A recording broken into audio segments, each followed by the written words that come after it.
Hello friends, आप सभी का आपके अपने YouTube चैनल कालचक्र इतिहास की यात्रा में मैं विक्रम सिंह स्वागत करता हूं। आज का जो हमारा टॉपिक है वो है बंगाल का सेन राजवंश।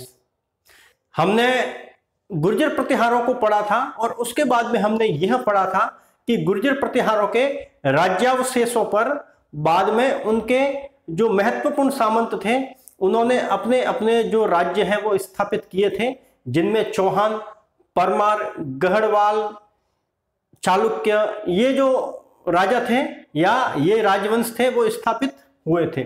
उसी तरीके से गुर्जर प्रतिहारों का जो समकालीन बंगाल में राजवंश चलता था, पाल राजवंश, उस पाल राजवंश के राज्यावशेषों पर या पाल राजवंश की समाप्ति पर उस इलाके पर जो नया राजवंश उभर कर आया वो था सेन राजवंश।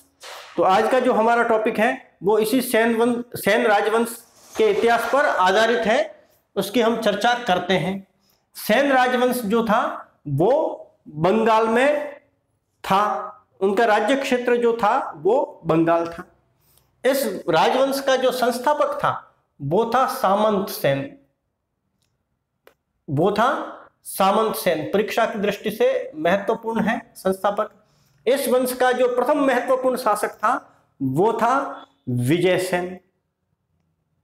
कवि धोई द्वारा लिखित देवपाड़ा प्रशस्ति लेख जो कि इतिहास में प्रसिद्ध है, उसके बारे में प्रश्न है वो कई बार पूछा जा चुका है कि देवपाड़ा प्रशस्ति जो लेख है उसका रचयिता कौन था, तो वो था कवि धोई। या ये भी पूछा जा चुका है कि देवपाड़ा प्रशस्ति लेख है वो किस शासक के यश और विजय का उल्लेख करता है, तो वो शासक है विजय सेन। यह इस वंश का प्रथम महत्वपूर्ण शासक था। धोई रचित देवपाड़ा प्रशस्ति लेख में विजय सेन की यशस्वी विजयों का उल्लेख किया गया है। उसने नेपाल और मिथिला के राजाओं को भी युद्ध में पराजित किया। इस विजय सेन के बाद में जो उसका उत्तराधिकारी राज्य या राजा बनता है वो है बल्लाल सेन। बल्लाल सेन जाति प्रथा व कुलीन प्रथा को संगठित करने का इसको श्रेय है। कुलीनवाद नाम से सामाजिक आंदोलन का भी यह प्रचलन करता रहा है। इस प्रश्न को पूछा जा चुका है कि कुलीनवाद का प्रचलन करता जो है वो कौन सा सेन शासक था, तो वो था बल्लाल सेन। बल्लाल सेन जो था वो स्वयं विद्वान और विद्वानों का आश्रयदाता और संरक्षक था। उसने दान सागर और अद्भुत सागर जो ग्रंथ हैं उनकी रचना की। हालांकि दान सागर को उसने पूर्ण कर लिया, लेकिन अद्भुत सागर जो ग्रंथ था वो अधूरा रह गया, जिसको बाद में उसके उत्तराधिकारी और पुत्र लक्ष्मण सेन ने पूरा किया था। किसको? अद्भुत सागर ग्रंथ को, जबकि दान सागर ग्रंथ वो पूरा कर चुका था। जो इस वंश का महत्वपूर्ण और अंतिम शासक है वो लक्ष्मण सेन है। लक्ष्मण सेन में एक सेनानायक के गुण थे और साथ ही साथ वो निर्माता और साहित्य जगत का जानकार और विद्वानों का आश्रयदाता भी था।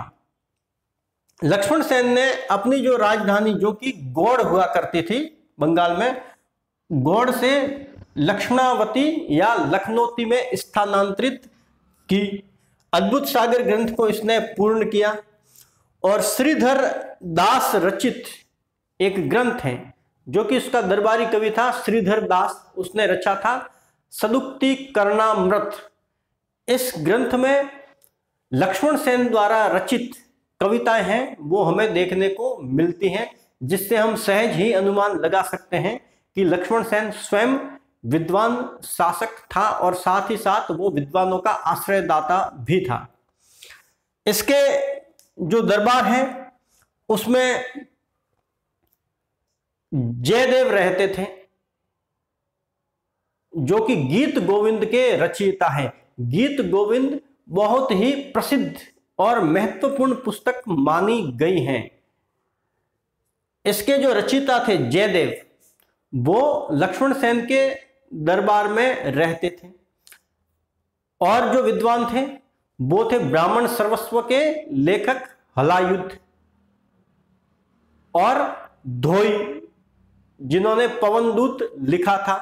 धोई ने जिस पुस्तक को लिखा था उसका नाम था पवनदूत, जयदेव ने जिसको लिखा था उसका नाम था गीत गोविंद, हलायुध ने जिसको लिखा था उसका नाम था ब्राह्मण सर्वस्व। ये आप परीक्षा की दृष्टि से याद कर सकते हैं, अपनी नोटबुक में नोट कर सकते हैं, क्योंकि ये प्रश्न है वो बार बार पूछे जाते रहे हैं और आगे भी पूछे जाते रहेंगे। इसने परम भागवत की उपाधि धारण की थी। किसने? लक्ष्मण सेन ने। आपको याद आ रहा हो तो परम भागवत की जो उपाधि है वो बहुत सारे गुप्त शासकों ने भी धारण की थी और यह उपाधि है वो उनको वैष्णव संप्रदाय का अनुयायी बताने के लिए काफी है। लक्ष्मण सेन ने गहड़वाल वंश के शासक जयचंद्र को युद्ध में पराजित किया था, लेकिन 1202 में मोहम्मद बिन बख्तियार खिलजी, जो कि मुस्लिम शासक था, उसने लखनौती पर आक्रमण किया और उस पर अधिकार कर लिया और उसके बाद में सेन राजवंश का पतन हो जाता है। यह मोहम्मद बिन बख्तियार खिलजी वो ही क्रूर आक्रमणकारी लुटेरा था जिसने नालंदा विश्वविद्यालय को लूटा। उसके जो पुस्तकालय में हजारों संख्या में पांडुलिपियां थी उनको आग के हवाले किया और सैकड़ों बौद्ध भिक्षुओं की जो गर्दन है वो अपनी तलवार से काट दी। तो आज का जो आपका टॉपिक है वो यही समाप्त होता है। आपको हमारा वीडियो पसंद आया हो तो उसको लाइक, शेयर और सब्सक्राइब जरूर करें।